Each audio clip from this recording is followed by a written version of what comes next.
नमस्कार, मैं पंडित सुधाकर दुबे आप सभी का बहुत बहुत स्वागत अभिनंदन करता हूं आपके अपने बेहद खास कार्यक्रम YouTube चैनल पर। आइए बात करेंगे कैसा रहेगा वर्ष 2025 जुलाई माह तुला राशि के जातकों का। सबसे पहले बात करेंगे आपके लगन की। आपके लगन से मैं देख पा रहा हूं आपका स्वास्थ्य बहुत अच्छा दिखाई दे रहा है। लगनेश का जो स्वामी है वो अष्टम भाव में बैठा हुआ है, यहाँ से दीर्घायु होता हुआ दिखाई दे रहा है। यदि कोई स्वास्थ्य से संबंधित समस्या है, कुछ उपचार पद्धति का आप प्रयोग कर रहे हैं तो आपको सफलता मिलने वाली है।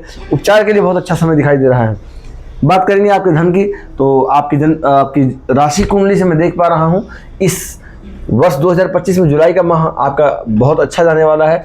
फाइनेंस से संबंधित कई काम होने वाले हैं आपके, और अच्छे काम होंगे जिससे आपका फाइनेंस भी स्ट्रॉन्ग होता हुआ दिखाई दे रहा है।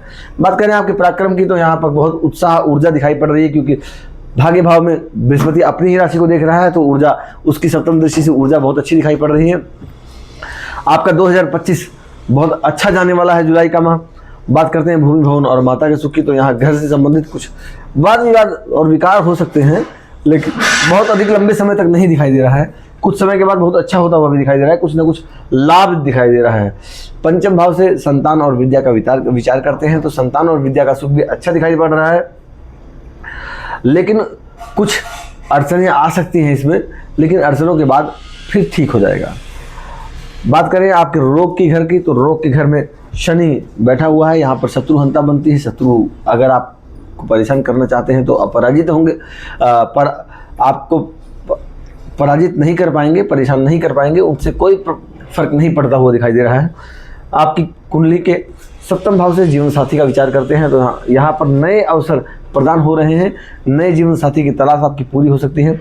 आपकी यदि आप विवाह रिश्ते के लिए परेशान है तो हो सकता है, लेकिन काफ़ी लंबे समय से अगर आपकी बात नहीं हुई है अपने पार्टनर से तो आपकी बात भी हो सकती है। नाराज साथी आपका खुश हो सकता है, दोबारा से बातचीत प्रारंभ हो सकती है। आपकी जन्म कुंडली के अष्टम भाव से शुक्र अपनी राशि में होने से स्वास्थ्य भी ठीक दिख रहा है। यात्राएं दिखाई पड़ रही है, ट्रैवलिंग करनी पड़ सकती है, कुछ धार्मिक क्षेत्रों पे भी जाना पड़ सकता है। बात करते हैं आपकी कुंडली के भाग्य भाव की, तो यहाँ पर सूर्य बैठा हुआ है, नई नई अपॉर्चुनिटी आपको मिलती हुई दिखाई दे रही है।